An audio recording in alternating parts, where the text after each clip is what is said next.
जब मैं अभी छोटा ही था, मेरे दो चचेरे भाइयों ने कम उम्र में ही सफलता हासिल कर ली थी और उनके पास कारें और मकान थे। हर बार नव वर्ष पर जब हम रिश्तेदारों से मिलने जाते थे, वे लगातार मेरे चचेरे भाइयों की प्रशंसा करते और उन्हें आदर भरी नज़रों से देखते रहते। मेरे चचेरे भाइयों की उत्कृष्ट छाप मेरे दिल में गहराई से अंकित हो गई। उस समय मेरा परिवार हमारे रिश्तेदारों में सबसे गरीब था और लोग हमें नीची नज़र से देखते थे। इसलिए मुझे अपने चचेरे भाइयों से ईर्ष्या होती थी, क्योंकि वे जहाँ भी जाते थे दूसरों का ध्यान अपनी ओर आकर्षित कर लेते थे। मुझे लगता था कि गरिमा और मूल्य के साथ जीने का यही तरीका है। मैंने मन ही मन खुद से वादा किया, भविष्य में मैं पक्का कुछ कर दिखाऊंगा और कुछ हासिल करूंगा और मेरे रिश्तेदारों और दोस्तों को मेरा आदर करना ही पड़ेगा। 16 साल की उम्र में मैं अभी भी नादान ही था। अपने दिल में सपने संजोए मैं कामकाज की यात्रा पर निकल पड़ा। गुआंगजो जैसे अपरिचित शहर में अकेले काम ढूंढने में मुझे कठिनाइयों का अनुभव हुआ और मुझे रेलवे स्टेशन के पास फूलों की क्यारियों के पास सोना पड़ता था, क्योंकि मेरे पास पैसे नहीं होते थे। मेरे आदर्श सुंदर थे, लेकिन हकीकत कठोर थी और चाहे मैंने कितनी भी मेहनत की हो, मैं कभी भी ज़्यादा पैसा नहीं कमा सका। उस समय मेरी माँ ने मुझे सर्वशक्तिमान परमेश्वर के अंत के दिनों के सुसमाचार का उपदेश दिया और मैंने कुछ समय के लिए सभाओं में भाग लिया। लेकिन क्योंकि मैं पैसा कमाना चाहता था और बेहतर जीवन जीना चाहता था, इसलिए मैं काम करने के लिए इधर उधर जाता रहा। 2014 में मैं एक प्रसिद्ध चेन कंपनी में विक्रेता बन गया। मन ही मन सोचने लगा, बहुत से सेलिब्रिटी और अमीर लोग सेल्स से शुरुआत करते हैं। सेल्स ना सिर्फ लोगों को प्रशिक्षित करती है, बल्कि व्यक्ति के व्यावसायिक कौशल को भी बढ़ाती है। इस बात को ध्यान में रखते हुए मैंने खुद को पूरी लगन से काम में डुबो दिया। नतीजे पाने के लिए मैं अक्सर व्यापारिक यात्राओं के लिए प्रांतों और शहरों में यात्रा करता था। दिन रात काम करता था, लगभग कभी भी समय पर खाना नहीं खाता था या ठीक से सो नहीं पाता था। क्योंकि मुझे पहले ही सफ़र के दौरान उल्टी आने की समस्या थी, तो मुझे हर दिन यात्रा करने से चक्कर आते थे और थकान होती थी। गर्मियों में जब मैं ट्रक में सामान ढूंढने लगता, मैं पसीने से लथपथ हो जाता। मेरी पैंट मेरी टांगों से ऐसे चिपक जाती थी जैसे उसे अभी अभी धोया गया हो।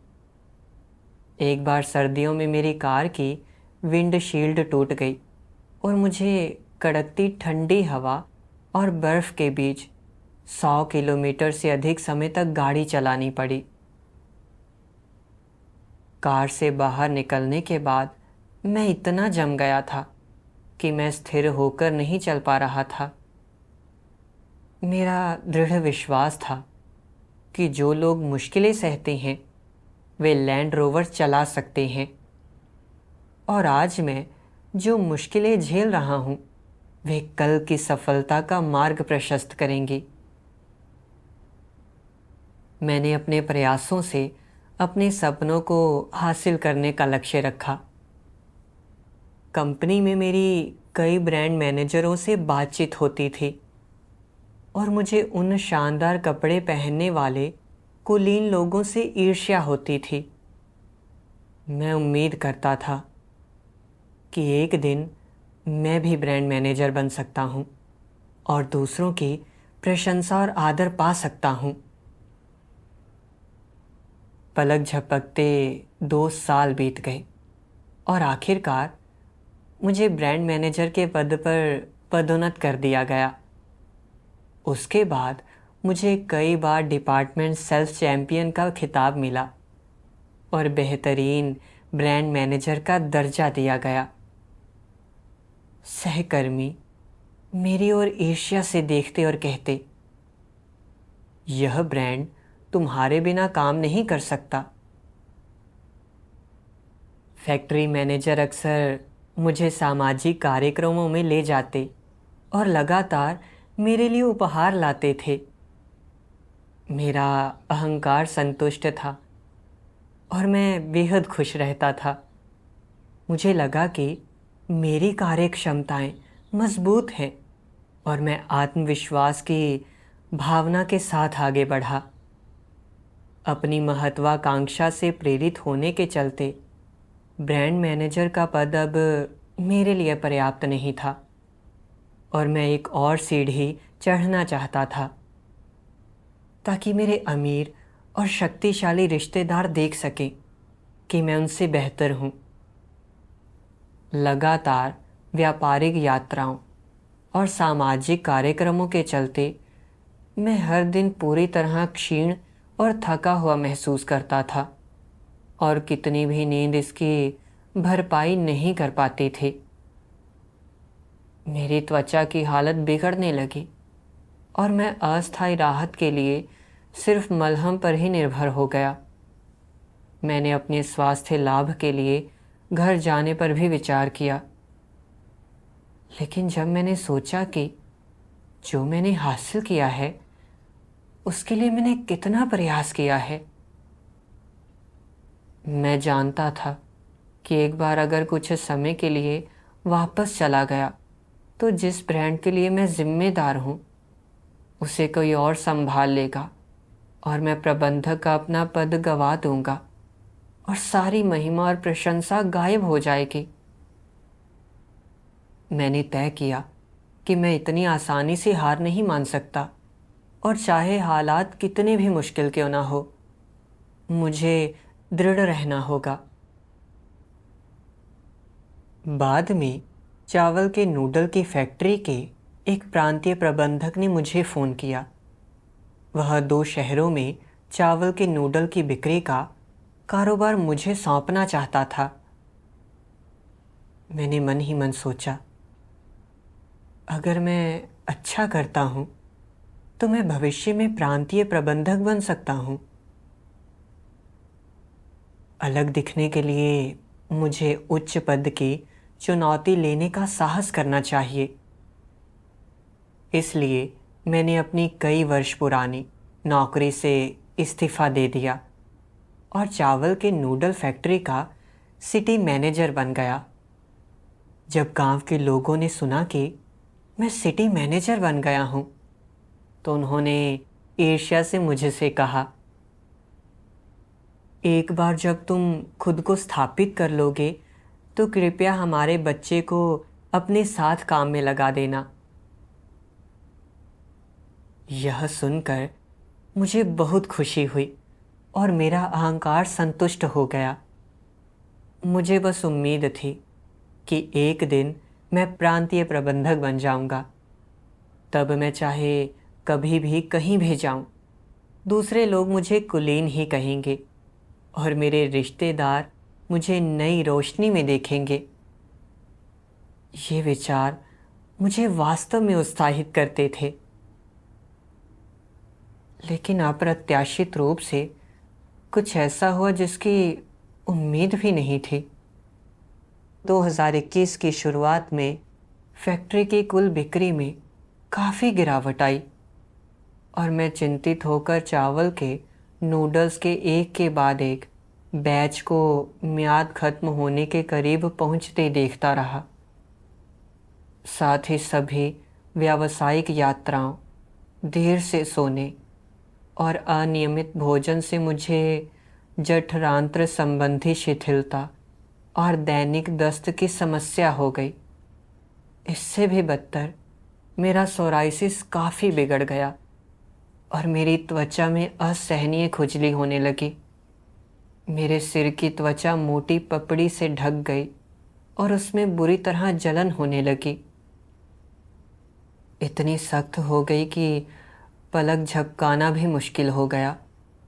मैं इलाज के लिए कई जगहों पर गया, लेकिन कोई भी दवा और इंजेक्शन काम नहीं आया।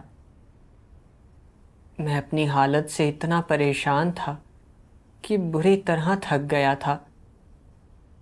लेकिन यह सारा दिल का दर्द, पीड़ा और कमज़ोरी ऐसी चीज़ें हैं जिन्हें मैं दूसरों के साथ साझा नहीं कर सकता था, क्योंकि मुझे डर था कि वे मेरा मजाक उड़ाएंगे या मुझे नीचा दिखाएंगे।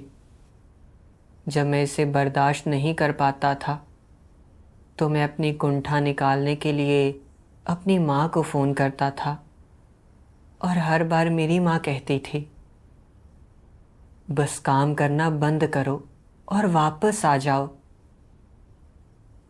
लेकिन इस पद पर पहुंचने के लिए मैंने बहुत मेहनत की थी।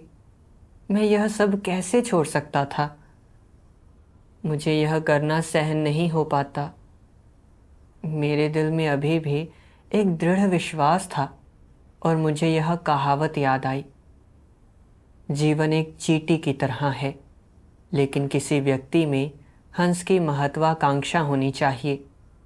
और भले ही जीवन कागज़ की तरह पतला हो, लेकिन व्यक्ति में अदम्य साहस होना चाहिए।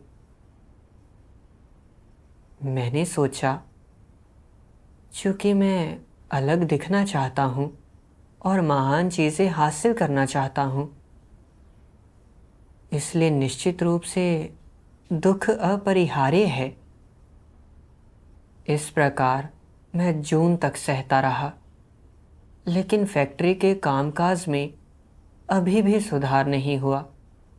कुछ समय बाद मेरा सोराइसिस बिगड़ता रहा और यह मेरे पूरे चेहरे पर फैल गया। मैं दुकानों पर जाते समय और कार्यक्रम आयोजित करते समय मास्क पहनता था और कर्मचारी मुझे देखकर बच निकलते थे। मुझे बहुत संताप महसूस होता था।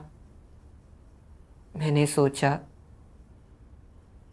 मैं हर दिन कड़ी मेहनत कर रहा हूँ और इतना दबाव झेल रहा हूँ, फिर भी यह नतीजा है। क्या मेरा संघर्ष वाकई इसके लायक है? कुछ दिनों बाद एक सहकर्मी ने मुझे बताया कि हमारे प्रमुख को कैंसर हो गया है और अस्पताल में उसका इलाज चल रहा है। फोन रखने के बाद मैं बहुत देर तक शांत नहीं हो सका। मैं शीशे के सामने खड़ा था, अपने चेहरे पर लाल धब्बे देख रहा था और मैं गहरी सोच में डूब गया। प्रांतीय प्रबंधक बस उम्र के चौथे दशक में है। इतनी जानलेवा बात अचानक कैसे हो सकती है? उसने बहुत पैसा कमाया और उसे प्रसिद्धि भी मिली, लेकिन चाहे उसने कितना भी पैसा कमाया हो या वह कितनी भी प्रसिद्ध हो, वह अपने स्वास्थ्य को वापस नहीं खरीद सकती। मैं महज उम्र के तीसरे दशक में हूँ और मेरा शरीर पहले से ही बहुत सारी समस्याओं से ग्रस्त है। अगर मैं इसी तरह चलता रहा तो क्या मेरा अंत भी उसकी तरह होगा? अगर मैं ऐसे नतीजे पाने के लिए अपने स्वास्थ्य को जोखिम में डालता हूँ तो पैसा और उचित सम्मान का क्या मतलब है? उन अगले कुछ दिनों में मैं पूरी तरह से भ्रमित और असहाय हो गया, जैसे कि मैं जीवन में आगे नहीं बढ़ सकता। शारीरिक दर्द और मानसिक तनाव के दोहरे दबाव के बीच मैंने अपनी नौकरी से इस्तीफ़ा दे दिया। और भारी मन से मैंने अपनी बीमारी का इलाज कराने के लिए घर जाने का फैसला किया। घर लौटने के बाद मैंने अपने दिन उदासी और संतप्त होकर बिताए। मैं सोचता था, इतने सालों के संघर्ष के बाद ऐसा लगता है कि मैं फिर से वहीं पहुंच गया हूं जहां से मैंने शुरुआत की थी। मैंने अपनी सारी प्रसिद्धि और लाभ गंवा दिया है और मेरा शरीर बीमारियों से भर गया है। मैं कैसे आगे बढ़ सकता हूं? मेरी माँ ने देखा कि मैं दुखी हूं और मुझे कुछ मार्गदर्शन दिया। संगति की कि हम अपने भाग्य को नियंत्रित नहीं कर सकते और सब कुछ परमेश्वर द्वारा निर्धारित है। फिर उसने मेरे लिए परमेश्वर के कुछ वचन पढ़े। कोई व्यक्ति कौन सा व्यवसाय चुनता है, कोई व्यक्ति कैसे जीविका अर्जित करता है, क्या लोगों का इस पर कोई नियंत्रण है कि वे अच्छा चुनाव करते हैं या बुरा चुनाव? क्या वो उनकी इच्छाओं एवं निर्णयों के अनुरूप होता है? अधिकांश लोगों की ये इच्छाएं होती हैं, कम काम करना और अधिक कमाना, बहुत अधिक परिश्रम न करना, अच्छे कपड़े पहनना, हर जगह नाम और प्रसिद्धि हासिल करना, दूसरों से आगे निकलना और अपने पूर्वजों का सम्मान बढ़ाना। लोग सब कुछ बेहतरीन होने की इच्छा रखते हैं, किंतु जब वे अपनी जीवन यात्रा में पहला कदम रखते हैं तो उन्हें धीरे धीरे समझ में आने लगता है कि मनुष्य का भाग्य कितना अपूर्ण है। और पहली बार उन्हें समझ में आता है कि भले ही इंसान अपने भविष्य के लिए स्पष्ट योजना बना ले, भले ही वो महत्वाकांक्षी कल्पनाएं पाल ले, लेकिन किसी में अपने सपनों को साकार करने की योग्यता या सामर्थ्य नहीं होता। कोई अपने भविष्य को नियंत्रित नहीं कर सकता। सपनों और हकीकत में हमेशा कुछ दूरी रहेगी। चीजें वैसी कभी नहीं होती जैसी इंसान चाहता है, और इन सच्चाइयों का सामना करके लोग कभी संतुष्टि या तृप्ति प्राप्त नहीं कर पाते।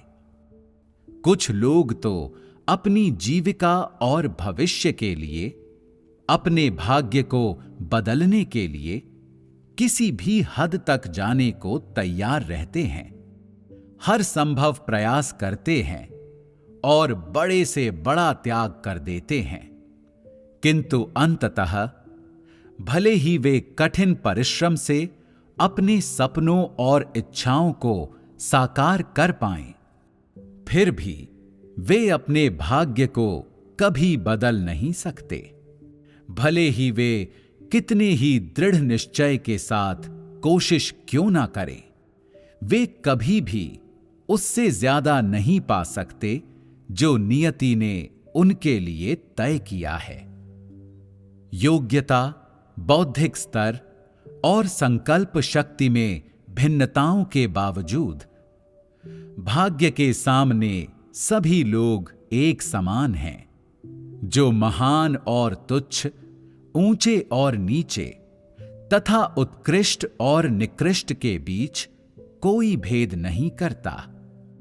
कोई किस व्यवसाय को अपनाता है, कोई आजीविका के लिए क्या करता है, और कोई जीवन में कितनी धन संपत्ति संचित करता है, ये उसके माता पिता, उसकी प्रतिभा, उसके प्रयासों या उसकी महत्वाकांक्षाओं से तय नहीं होता, बल्कि सृजनकर्ता द्वारा पूर्व निर्धारित होता है। परमेश्वर के वचन बिल्कुल सत्य हैं। हर कोई अच्छा जीवन जीना चाहता है और इसे पाने के लिए कड़ी मेहनत कर रहा है। लेकिन आखिरकार किसी व्यक्ति का भाग्य ऐसी चीज नहीं है जिसे वह स्वयं तय कर सके। मैंने अपने चचेरे भाइयों के बारे में सोचा। उन्होंने इतनी मेहनत नहीं की थी, फिर भी वे जिस भी उद्योग में काम करते थे उसमें अग्रणी बनने में सक्षम थे और अच्छे लाभ का आनंद लेते थे। मैंने उनके जैसी सफलता पाने के लिए 10 वर्षों से अधिक समय तक संघर्ष किया, लेकिन मुझे सिर्फ बीमारी से भरा शरीर मिला और मैंने जो भी पैसा कमाया था वह सब अस्पताल की फीस में खर्च हो गया। फिर मुझे एक पुराने कर्मचारी की याद आई।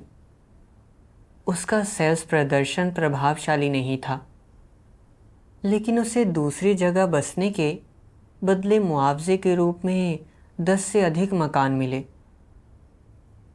इससे मुझे एहसास हुआ कि जो होना है वह होकर रहेगा, और चाहे हम कितनी भी मेहनत करें, अगर कोई चीज़ हमारे लिए नहीं बनी है तो वह सब व्यर्थ है। किसी व्यक्ति का भाग्य उसके हाथ में नहीं होता और कोई भी प्रयास उसे बदल नहीं सकता। बाद में भाई बहनों ने मेरी हालत के बारे में सुना और मेरे साथ संगति की। कहा कि यह बीमारी भी परमेश्वर की अनुमति से हुई है और इस कष्ट के बिना मैं परमेश्वर के पास वापस नहीं लौट पाता। मैं बहुत भावुक हो गया। मुझे याद आया कि मैं पहले भी परमेश्वर में विश्वास करता था, लेकिन धन, प्रसिद्धि और लाभ की खोज में बीच में ही उसे छोड़ दिया था। अगर मैं बीमार नहीं पड़ता तो मैं अभी भी इस दुनिया में भटक रहा होता और खोया हुआ होता। इतने सालों के बाद भी परमेश्वर ने मुझे नहीं छोड़ा था और इस बीमारी के माध्यम से वह मुझे अपने घर में वापस लाया ताकि मैं उस पर विश्वास करता रहूं। यह बीमारी वाकई मेरे लिए परमेश्वर का उद्धार थी और मैं सच में परमेश्वर का आभारी था। उसके बाद मैंने सक्रियता से सभाओं में भाग लिया और परमेश्वर के वचनों को खाया और पिया। एक सभा के दौरान एक बहन ने परमेश्वर के वचनों से 2 अंश पढ़े। सर्वशक्तिमान परमेश्वर कहता है, लोग सोचते हैं कि एक बार उनके पास प्रसिद्धि और लाभ आ जाए तो उनके पास वह पूंजी होती है जिसका इस्तेमाल वे ऊंचे रुतबे और अपार धन संपत्ति का आनंद लेने के लिए कर सकते हैं और जीवन का आनंद लेने के लिए कर सकते हैं। उन्हें लगता है कि एक बार उनके पास प्रसिद्धि और लाभ आ जाए तो उनके पास वह पूंजी होती है जिसका इस्तेमाल वे सुख खोजने और देह के उच्छृंखल आनंद में लिप्त रहने के लिए कर सकते हैं। लोग जिस प्रसिद्धि और लाभ की कामना करते हैं उनकी खातिर वे स्वेच्छा से, यद्यपि अनजाने में, अपने शरीर, दिल और यहाँ तक कि अपनी संभावनाओं और नियतियों समेत वह सब जो उनके पास है शैतान को सौंप देते हैं। वे ऐसा बिना किसी हिचकिचाहट के, बिना एक पल के संदेह के करते हैं और बिना कभी यह जाने करते हैं कि वे वह सब कुछ वापस पा सकते हैं जो कभी उनके पास था। लोग जब इस प्रकार खुद को शैतान को सौंप देते हैं और उसके प्रति वफादार हो जाते हैं तो क्या वे खुद पर कोई नियंत्रण बनाए रख सकते हैं? कदापि नहीं।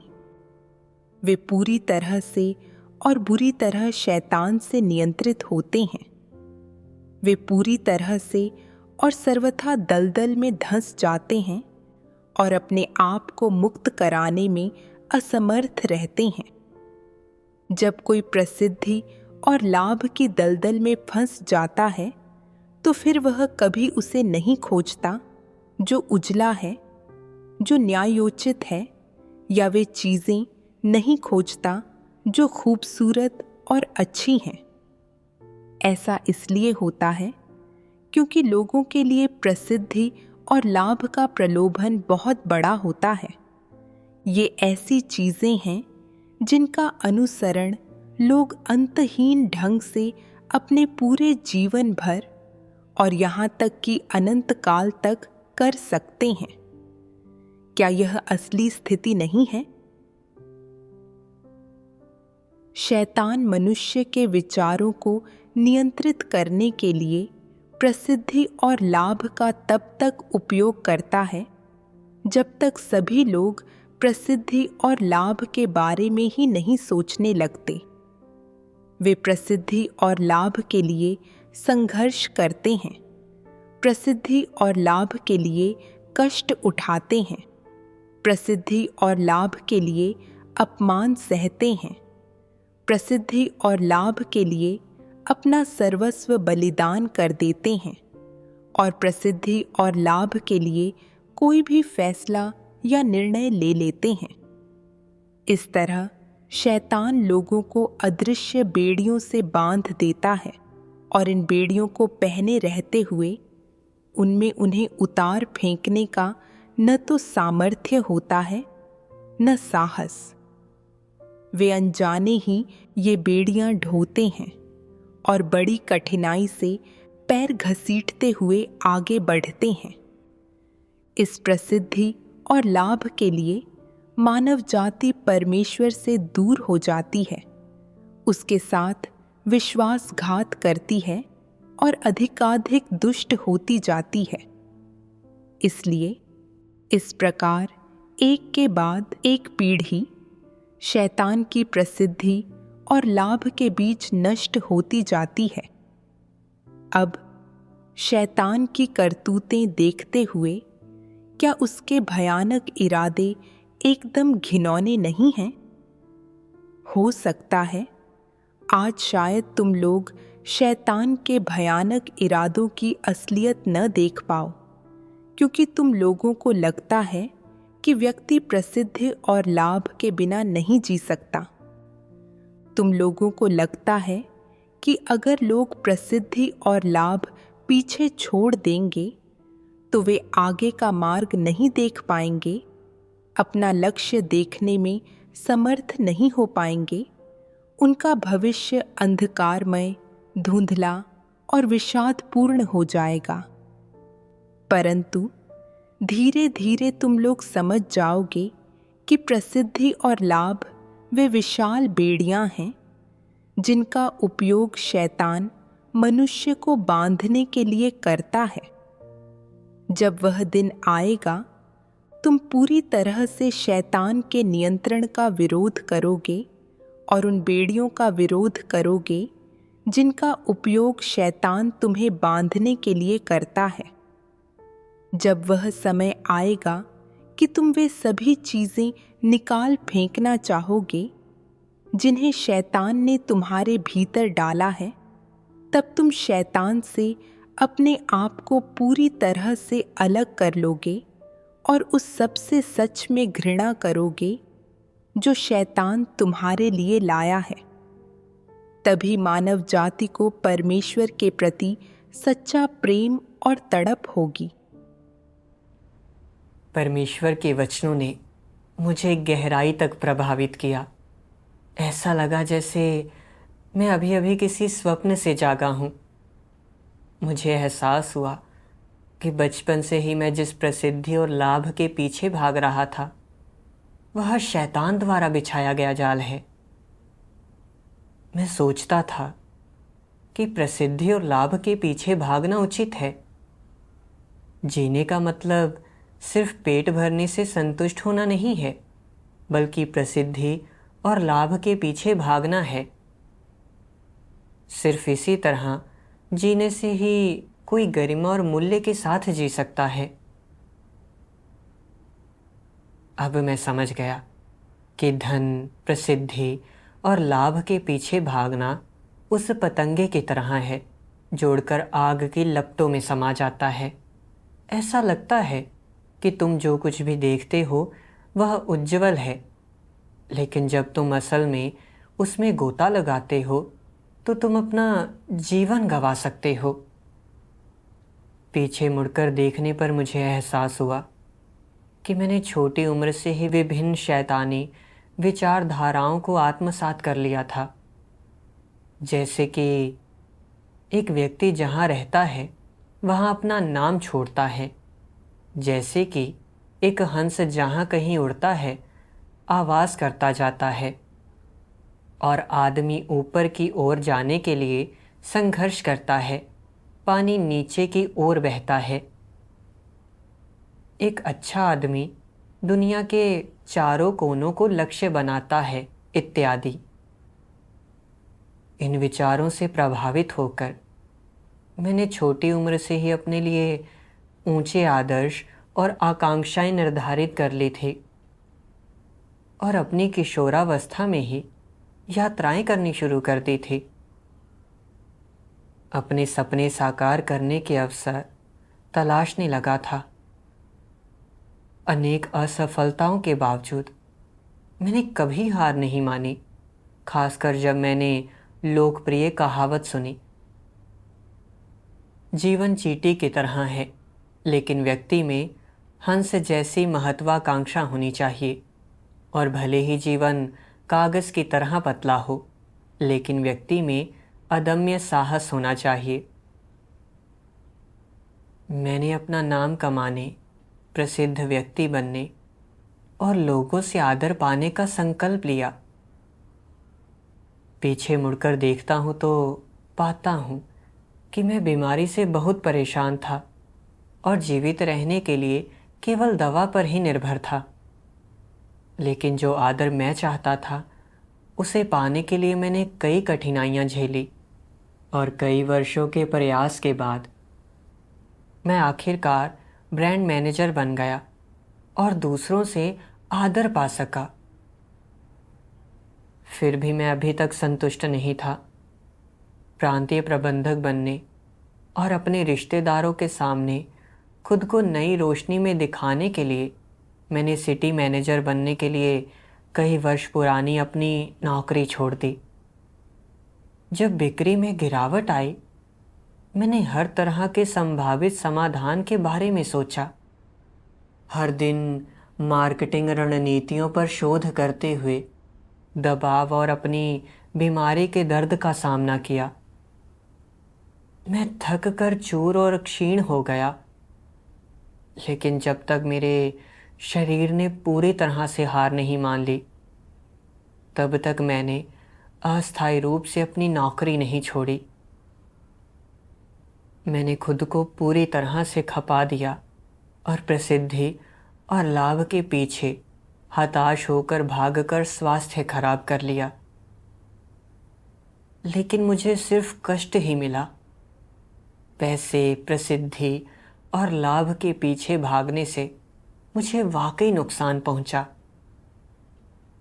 हालांकि मुझे पता था कि परमेश्वर लोगों को बचाने का कार्य करने के लिए अंत के दिनों में सत्य व्यक्त करता है।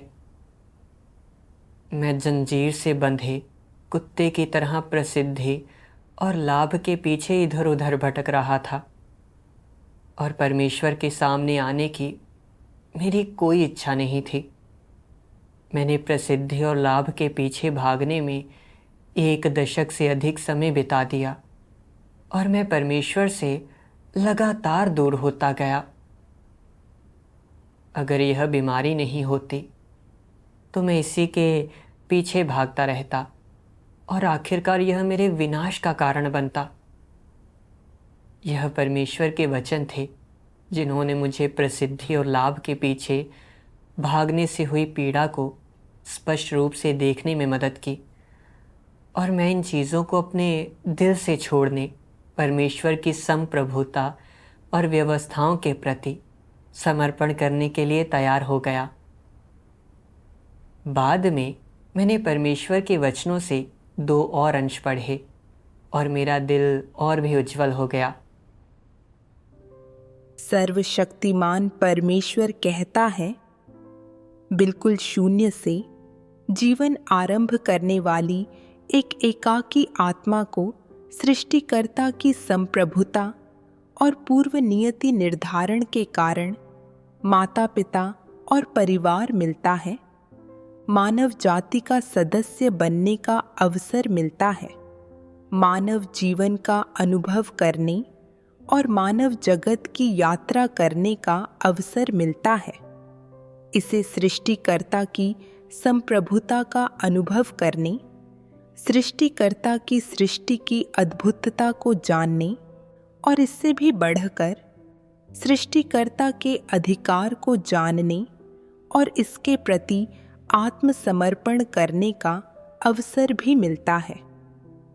फिर भी अधिकतर लोग वास्तव में इस दुर्लभ और क्षणभंगुर अवसर को नहीं लपकते हैं। लोग भाग्य के विरुद्ध लड़ते हुए अपने पूरे जीवन भर की ऊर्जा खपा देते हैं, अपने परिवारों का भरण पोषण करने की कोशिश में दौड़ भाग करते हुए और प्रतिष्ठा और लाभ की खातिर दौड़ धूप करते हुए अपना सारा जीवन बिता देते हैं। जिन चीज़ों को लोग संजोकर रखते हैं वे हैं पारिवारिक प्रेम, पैसा, शोहरत और लाभ। वे इन्हें जीवन में सबसे मूल्यवान चीज़ों के रूप में देखते हैं। सभी लोग अपना भाग्य खराब होने के बारे में शिकायत करते हैं, फिर भी वे अपने दिमाग में उन प्रश्नों को पीछे धकेल देते हैं जिन्हें सबसे ज़्यादा समझना और टटोलना चाहिए। मनुष्य जीवित क्यों है, मनुष्य को कैसे जीना चाहिए और मानव जीवन का मूल्य और अर्थ क्या है। उनका जीवन चाहे जितना भी लंबा हो, जब तक कि उनकी युवावस्था उनका साथ नहीं छोड़ देती, उनके बाल सफ़ेद नहीं हो जाते और उनकी त्वचा पर झुर्रियाँ नहीं पड़ जाती, वे अपना सारा जीवन शोहरत और लाभ के पीछे भागने में ही लगा देते हैं। तब जाकर उन्हें एहसास होता है कि शोहरत और लाभ उन्हें बूढ़ा होने से नहीं रोक सकते हैं। धन हृदय के खालीपन को नहीं भर सकता है। तब जाकर वे समझते हैं कि कोई भी व्यक्ति जन्म, उम्र के बढ़ने, बीमारी और मृत्यु के नियमों से बच नहीं सकता है और नियति के आयोजनों से कोई अपना पिंड नहीं छुड़ा सकता है। केवल जब उन्हें जीवन के अंतिम मोड़ का सामना करना पड़ता है, तभी सही मायने में उन्हें समझ आती है कि चाहे किसी के पास करोड़ों रुपयों की संपत्ति हो, उसके पास विशाल संपदा हो, भले ही उसे विशेषाधिकार प्राप्त हों और वह ऊंचे पद पर हो, फिर भी वह मृत्यु से नहीं बच सकता है और उसे अपनी मूल स्थिति में वापस लौटना ही पड़ेगा। एक एकाकी आत्मा जिसके पास अपना कुछ भी नहीं है। लोग अपना जीवन धन दौलत और प्रसिद्धि का पीछा करते हुए बिता देते हैं। वे इन तिनकों को यह सोचकर कसकर पकड़े रहते हैं कि केवल ये ही उनके जीवन का सहारा है, मानो कि उनके होने से वे निरंतर जीवित रह सकते हैं और मृत्यु से बच सकते हैं। परंतु जब मृत्यु उनके सामने खड़ी होती है, केवल तभी उन्हें समझ आता है कि ये चीज़ें उनकी पहुंच से कितनी दूर हैं। मृत्यु के सामने वे कितने कमज़ोर हैं, वे कितनी आसानी से बिखर जाते हैं, वे कितने एकाकी और असहाय हैं और वे कहीं से सहायता नहीं मांग सकते हैं।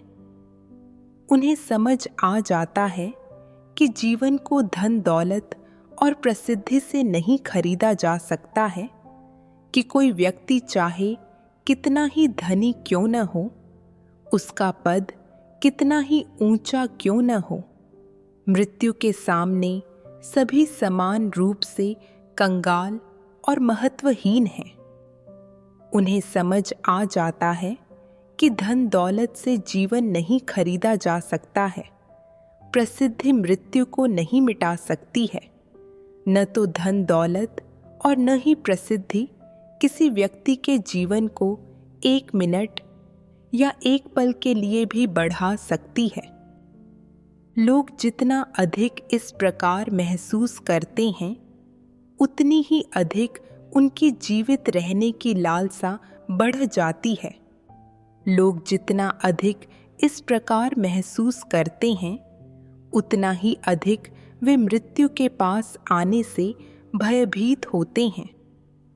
केवल इसी मोड़ पर उन्हें वास्तव में समझ में आता है कि उनका जीवन उनका नहीं है और उनके नियंत्रण में नहीं है, और किसी का इस पर वश नहीं है कि वह जीवित रहेगा या मर जाएगा। यह सब उसके नियंत्रण से बाहर है। परमेश्वर की संगति के वचन बहुत स्पष्ट हैं। धन, प्रसिद्धि और लाभ किसी व्यक्ति का जीवन नहीं खरीद सकते, ना ही वे उसे मृत्यु से बचा सकते हैं। और आखिरकार में इन चीज़ों के पीछे भागना व्यर्थ है। मैं सोचा करता था कि प्रसिद्धि और लाभ होने से मुझे जीवन मूल्य मिल सकता है, कि ये चीज़ें सार्थक हैं, और इसलिए मैंने हमेशा आगे रहने को ही अपना आदर्श माना। इतने वर्षों में मैंने प्रसिद्धि और लाभ पाने के लिए बहुत कुछ सहा। ऐसा लगता था कि मैं पैसा कमा रहा था, बढ़िया कपड़े पहन रहा था और दूसरों से आदर पा रहा था। लेकिन जब मैं बीमार पड़ा, तभी मुझे एहसास हुआ कि धन, प्रसिद्धि और लाभ, साथ ही दूसरों से प्रशंसा पाने से मेरे कष्ट कम नहीं हो सकते, ना ही वे मेरे स्वास्थ्य को ठीक कर सकते हैं। मैंने लगभग 40 साल की प्रांतीय प्रबंधक के बारे में सोचा, जिसे कैंसर हो गया था, और उसे चेयरमैन के बारे में सोचा जो बीमारी के कारण मर गया था। उनके पास प्रसिद्धि और लाभ दोनों थे, लेकिन मृत्यु में वे इनमें से कुछ भी अपने साथ नहीं ले जा सके। बेतहाशा धन कमाने के बावजूद मरते वक्त उनके हाथ खाली थे। तो फिर प्रसिद्धि और लाभ की खोज का क्या महत्व है? जैसा कि प्रभु यीशु ने कहा था, मनुष्य सारे जगत को प्राप्त करे और अपने प्राण की हानि उठाए तो उसे क्या लाभ होगा? या मनुष्य अपने प्राण के बदले क्या देगा?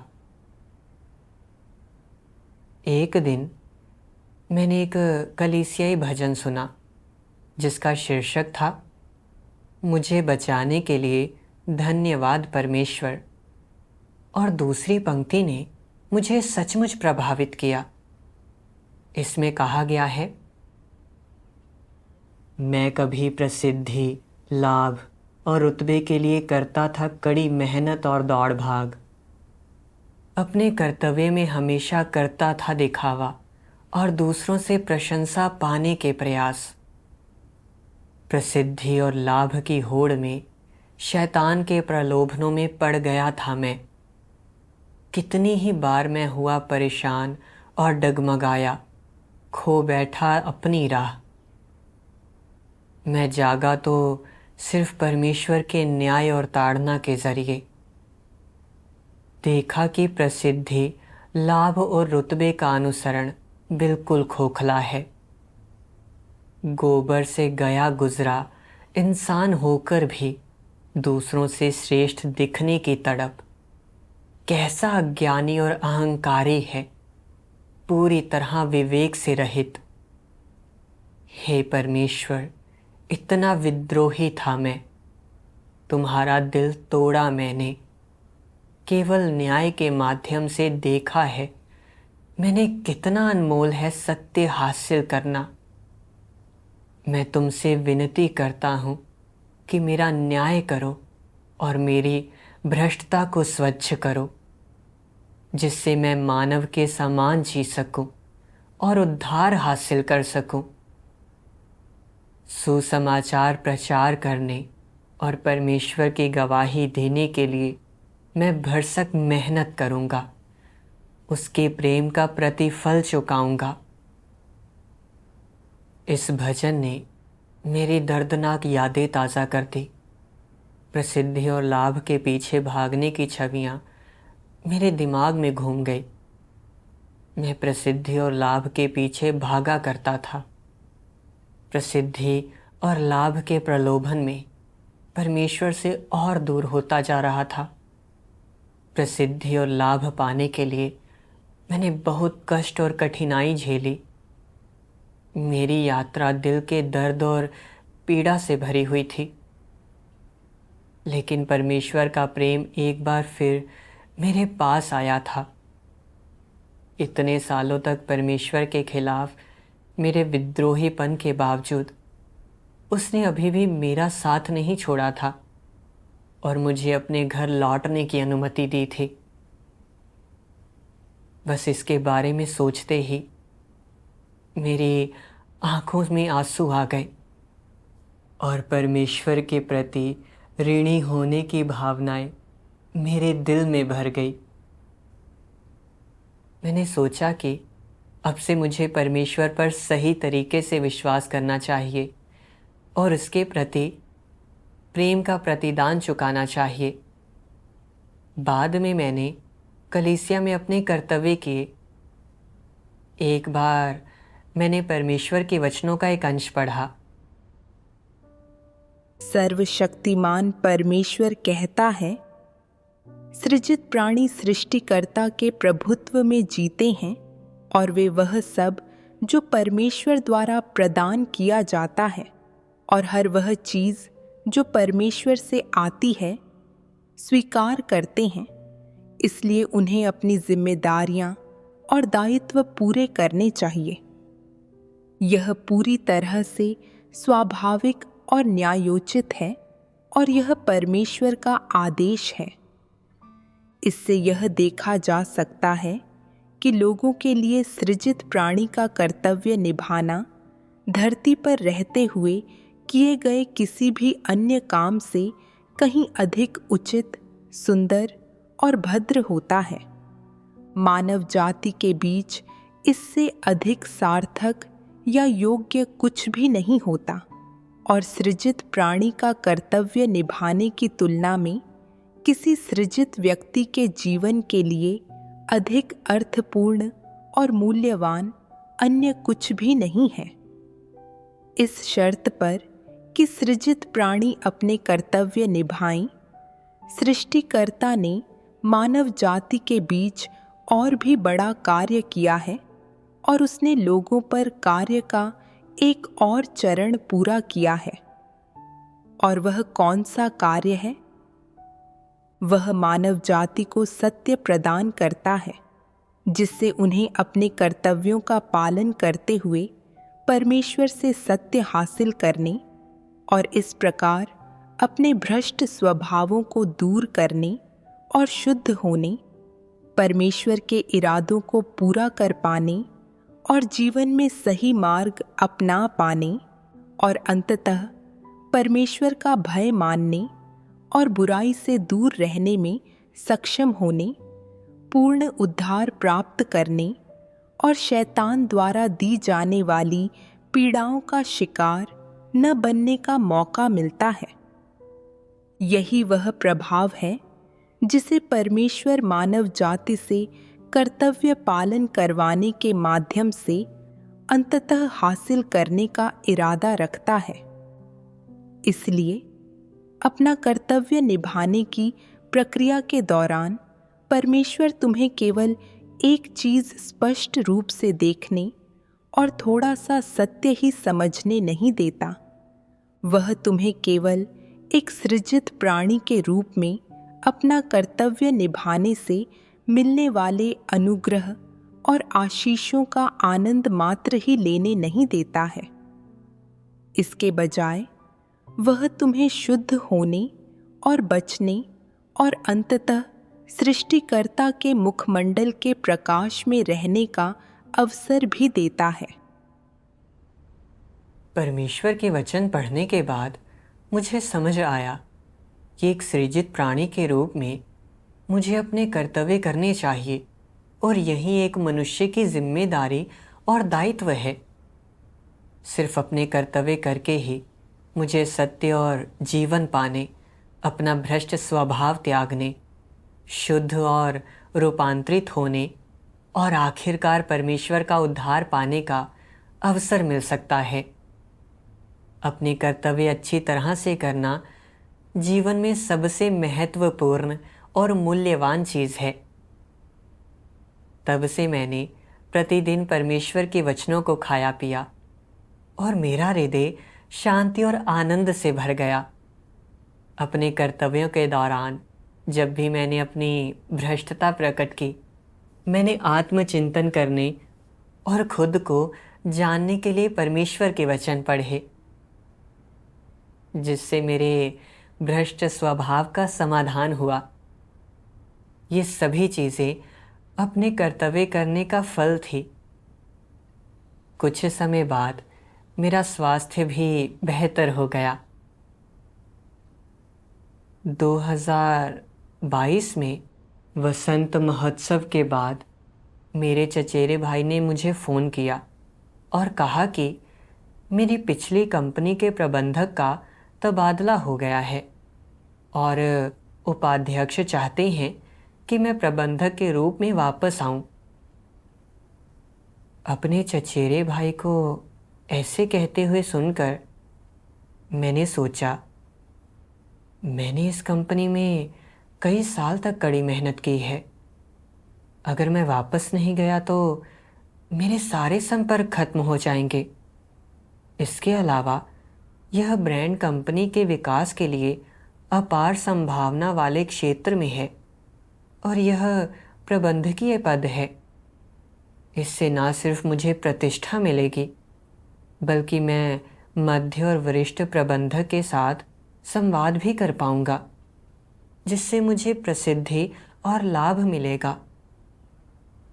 इस पद को पाने के लिए बहुत से लोग लालायित रहते हैं और अगर मैं इसे स्वीकार नहीं करता तो मुझे शायद ऐसा अवसर फिर कभी ना मिले।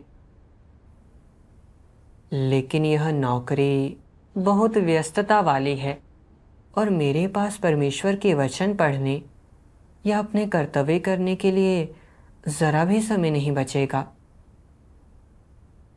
तभी मुझे याद आया कि प्रसिद्धि और लाभ के पीछे भागने ने मुझे पहले कितना दर्द दिया है। मैं लौकिक दुनिया में वापस नहीं लौटना चाहता था और शैतान को नुकसान पहुंचाने नहीं दे सकता था। इसलिए मैंने पद अस्वीकार कर दिया। मेरा चचेरा भाई हैरान था और मुझे याद दिलाता रहा कि ऐसा अवसर दुर्लभ है। उसने मुझे इस पर विचार करने और कल जवाब देने के लिए कहा।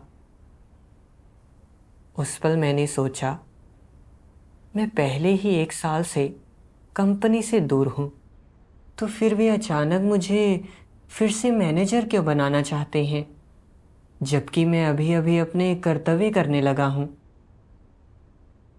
मुझे यह स्पष्ट हो गया कि यह शैतान का प्रलोभन है और मैंने सोचा कि परमेश्वर ने क्या कहा है। सर्वशक्तिमान परमेश्वर कहता है, परमेश्वर द्वारा मनुष्य पर किए जाने वाले कार्य के प्रत्येक चरण में बाहर से यह लोगों के मध्य अंतःक्रिया प्रतीत होता है, मानो यह मानव व्यवस्थाओं द्वारा या मानवीय विघ्न से उत्पन्न हुआ हो।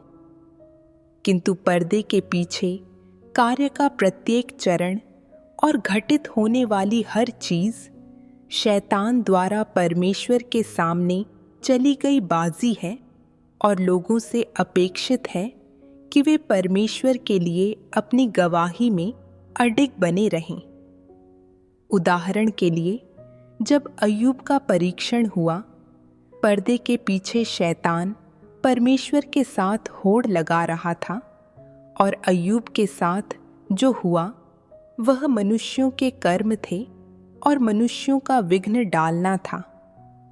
परमेश्वर द्वारा तुम लोगों में किए गए कार्य के हर कदम के पीछे शैतान की परमेश्वर के साथ बाजी होती है। इस सब के पीछे एक संघर्ष होता है।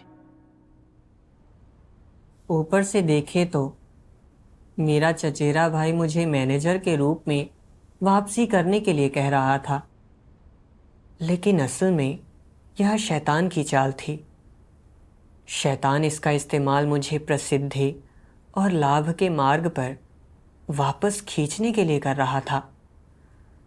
उस समय मैं दूसरों का सिंचन करने का अपना कर्तव्य निभा रहा था और कुछ नवागंतुकों का सिंचन करने और उन्हें सहारा देने की ज़रूरत थी।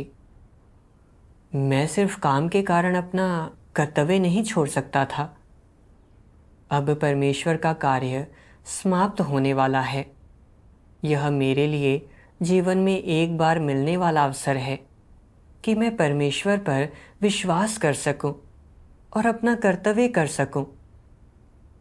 मुझे अपना समय अपना कर्तव्य निभाने और सत्य का अनुसरण करने में लगाना चाहिए।